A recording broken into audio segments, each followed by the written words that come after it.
chapter 9. Just go listen to the other ones. All right. Chapter 9. The last day of school. It's pretty loose, and they probably wouldn't even bother to have anyone except that that's when you clean out your desk. If you didn't have to clean out your desk, Mr. Crabtree What'd you could say? just get on the PA system any old day in June and say, "All right, this is it. Last day of school. Go on home, have a great summer. See you in September." Can all of you guys mute yourselves? For some reason, it's super loud. I don't know who's being loud.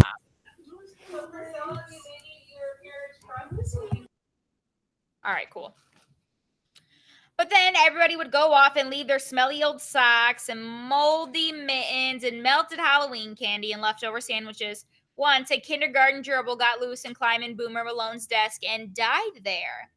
Nobody knew what to do with the gerbil because, like all the kindergartner animals, it had a name and a personality, and we all knew about it from the notice on the bulletin board.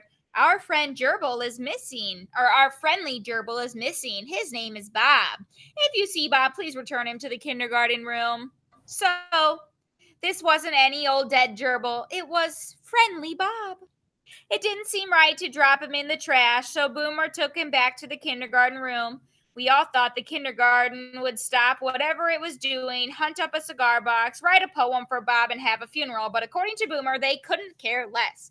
Not even the teacher, he reported. She took one look and said, "Oh, that's not Bob," and dropped him in her trash basket. If there was a moral to this, I guess it was don't show up with dead animals on the last day of school. You couldn't show up with live ones either. We used to have a pet parade every year on the last day of school till Claude Herdman entered their cat. The Herdman's cat was missing one eye and part of an ear and most of its tail, and all of whatever good nature it ever had, so you wouldn't expect it to win any prize in a pet parade. If it was your cat, you probably try to clean it up a little, but you probably wouldn't whitewash it, then spray it with super hold hairspray, which is what the Herdmans did.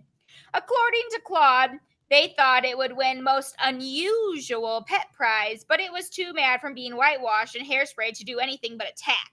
So the pet parade turned into a stampede of dogs and cats and turtles and hamsters and guinea pigs. So some kids held on their animals, but most didn't. So there were cats up in trees and on telephone poles, and dogs running off down the street barking. And the herdman's cat, in the middle of it all, tearing around the playground, hissing and spitting and shedding flakes of whitewash. It took all day to get the cats down and the dogs back, and there were two hamsters that never did turn up. So that was the end of the pet parade, and it left a big empty spot in the day's activity, which the teachers had to fill up somehow.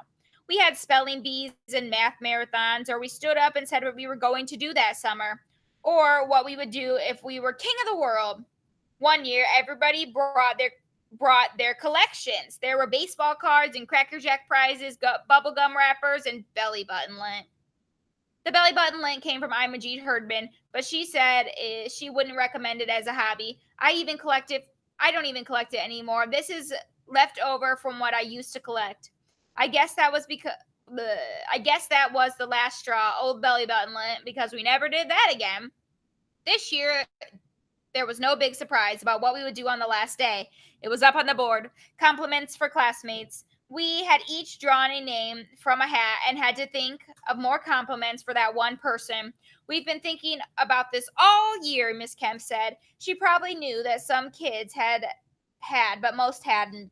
But now everybody would think about it in a hurry. And on the last day of school, she went on. Hello. I am, but that's okay. Oh, are you sure? Okay. Sorry, Mrs. Siddig came to join. All right.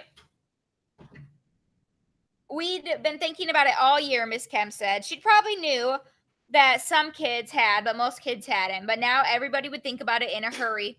And on the last day of school, she went on, we're going to find out what we've learned about ourselves and each other. I finally thought of a word for Albert. Once you think past thinking fat, you can see that Albert's special quality is optimism. Because Albert actually believes he will be thin someday and say so. Another word could be determination or courage. There were lots of good words for Albert, so I really hoped I would draw his name. I didn't. The name I drew was Imogene Herdman, and I used up one of the only compliments I finally thought of for Imogene. Patriotic? Patriotic, my mother said. What makes you think Imogene is especially patriotic? When we do the Pledge of Allegiance, I said, she always stands up. Everybody stands up, Charlie said. If somebody sat down and only Imogene stood up, that would be patriotic. That would be brave, I said. Well, she would do that, Charlie said. I mean, she would do whatever everybody else didn't do. Would that make Imogene brave? I didn't really think so. But I had to have more compliments, so I wrote down patriotic, brave. 2 days later, I still had just patriotic and brave, with other people had big, long lists. I saw the bottom of Joanne Turner's list sticking out of her notebook. Cheerful, good sport, graceful, fair to everybody. I wondered who that was. Maxine Cooper asked me how to spell cooperative and enthusiastic, so obviously she had a terrific list. Boomer must have drawn a boy's name because his compliments came right out of the Boy Scout rules: thrifty, clean, loyal. So I kept my eye on Imogene as much as possible, so if she did something good, I wouldn't miss it. But it was so hard to tell with her what was good. I thought it was good that she'd got Boyd Liggett's head out of the bike rack, but Mrs. Liggett didn't think so. Mrs. Liggett said it was all the Herdman's fault in the first place. Ollie Herdman told Boyd to do it, she said, and then that Gladys got him so scared and nervous that he couldn't get out. And then came Imogene. I couldn't understand how Boyd got his head into the bike rack. He's only in the first grade, plus his head is skinny. But at first, I didn't know why he couldn't get it out. Then I saw why. It was his ears. Boyd's ears stuck straight out from his head like handles. So his head and his ears were on one side of the bike rack, and the rest of him was on the other side. The kids were hollering at him and telling him what to do. Turn your head upside down, everybody said, and everybody else told him to squint his eyes and squeeze his face together. Didn't work, even one at a time. Then she wanted half of us to get in front of him and push, and the other half to get in the back and pull. He's got his head through there, she said. There must be some way to get it back out. I didn't think pushing and pulling was the way, but Boyd looked ready to try anything. Then Gladys Herdman really cheered up.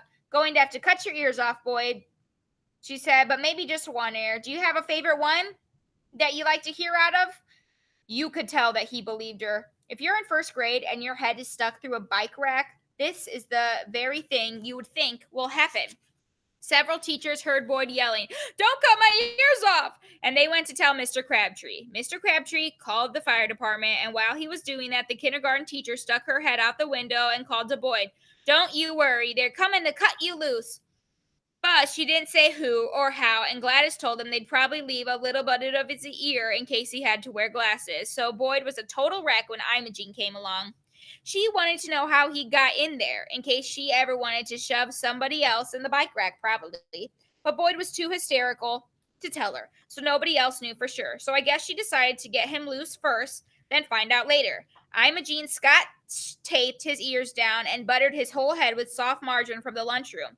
And then she just pushed on his head, first one side, then the other, and it slid through. Of course, Boyd was a mess with butter all over his eyes and ears and up his nose, so Jolene had to take him home.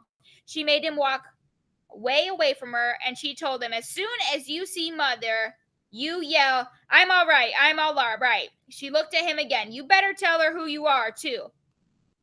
Even so, Mrs. Liggett took one look and screamed and would have fainted, Jolene said, except she heard Boyd telling her that she was all right. "What do you think of that?" Mother asked my father all night. She buttered his head. "I think it's resourceful," my father said. "Messy, but resourceful." "That's like a compliment, isn't it?" I asked my father. "It's good to be resourceful." "Certainly," he said. So I wrote that down, along with patriotic and brave. I thought we would just hand in our compliment papers on the last day of school, but Alice thought Miss Kemp would read 3 or 4 out loud, some of the best ones, Alice said, meaning, of course, her own. And Boomer thought she would read the different compliments and we would have to guess the person. So when Miss Kemp said, "Now we're going to share these papers," it was no big surprise. But then she said, "I think we'll start with Boomer. Laverne Morgan drew your name, Boomer. I want you to sit down in front of Laverne and listen to what she says about you." Laverne squealed, and Boomer turned 2 or 3 shades of red, and all over the room, kids began to check their papers in case they have to read out loud some big lie or worse, some really personal compliment. Laverne said that Boomer was smart and good at sports, but not stuck up about it, and friendly and 2 or 3 other normal things. "And I liked when you took the gerbil back to the kindergarten that time," she said, "in case they really wanted to bury it. It was nice." It was nice, I thought. And not everybody would have done it either. To begin with, not everybody would have picked up the gerbil by what was left of its tail, let alone carry it all the way down the hall and the stairs to the kindergarten room. "Good," Boomer said when he came back to his seat, glad to get there. I guess because he was all sweaty with embarrassment for being told nice things about himself face to face in front of everybody. Next came Eloise Albert, and then Llewell and Junior Jacobs. Then Miss Kemp said, "Let's hear about you, Beth." Beth Turner drew your name. I remember Joanne Turner's paper. Cheerful, good sport, graceful, fair to everybody. I wondered who that was. It was me.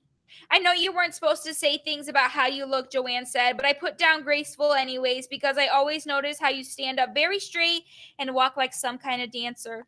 I don't know if you can keep it up, but if you can, I think people will always admire the way you stand and walk."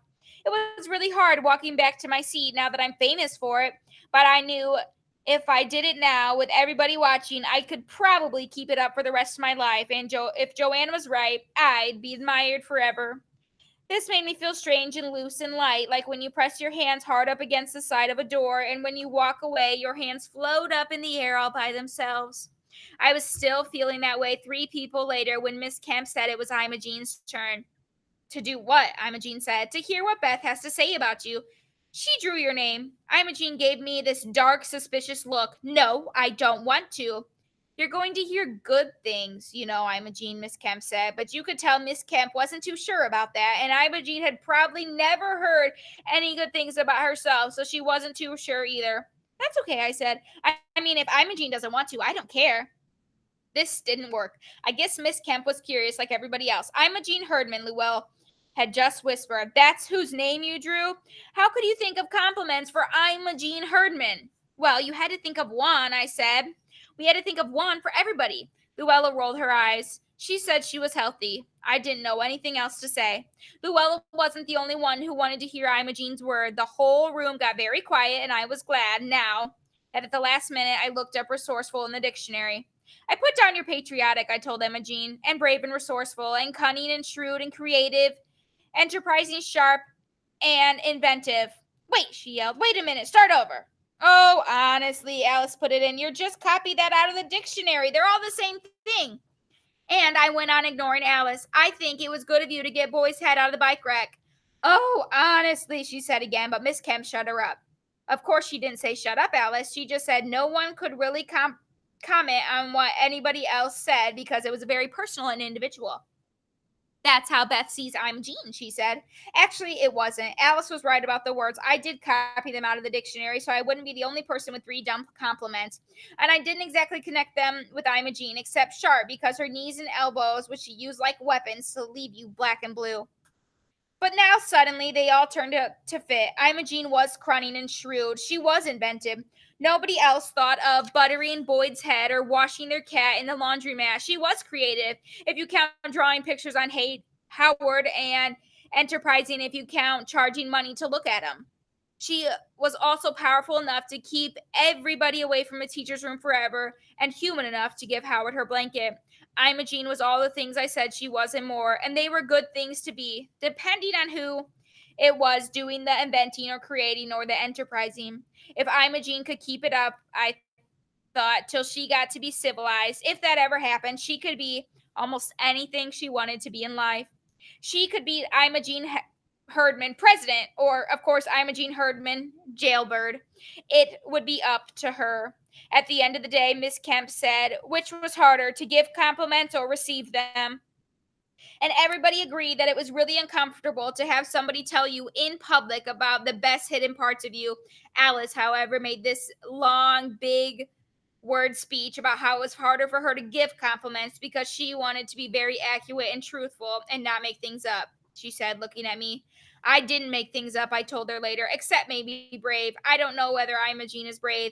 You made her sound like a wonderful person, Alice said, and if that's not making things up, what is? When the bell rang, everybody whooped out to get summer started, but Imogene grabbed me in the hall, shoved a magic marker in my face, and told me to write the words on her arm.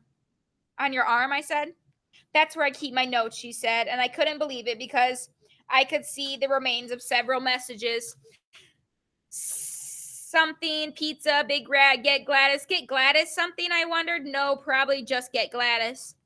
There was only room for one word on her skinny arm, so Imogene picked resourceful. It's the best one, she said. I looked it up and I liked it. It's way better than graceful. No offense. She turned her arm around, admiring the word. I like it a lot. I'm gonna get it tattooed. I didn't ask by who. Gladys, probably. Charlie was waiting for me on the corner looking gloomy. He always looks gloomy on the last day of school, and it's always for the same reason. It happened again, he said. Leroy Herdman didn't get kept back. Leroy Herdman will never get kept back, I told them. None of them will. He's going to be in my room forever, he groaned. What am I going to do? Charlie, I said, you're going to have to learn to be resourceful. How? He said. What is it? Ask Imogene, I said. I think it's going to be her best thing. The end. All right, my lovely friends, as long as you've heard all the chapters, you are free to get off and take the AR test of The Best School Year Ever by Barbara Robinson. Remember, even if it's out of your ZPD, you are allowed to take this book because we read it together. I will post the recording of this soon, but you are free to take the AR test. This is what it looks like. The Best School Year Ever. Barbara Robinson. If you are in my general ed class and not one of Mrs. Aiko's friends, don't forget to take your spelling test sometime today. You have to take both the spelling challenge words and the actual spelling test. And soon you will have, I think, social studies. But I hope you guys have a good day. I will see you later on reading rotation at 11:10. Go take the AR test. I'll see you guys later.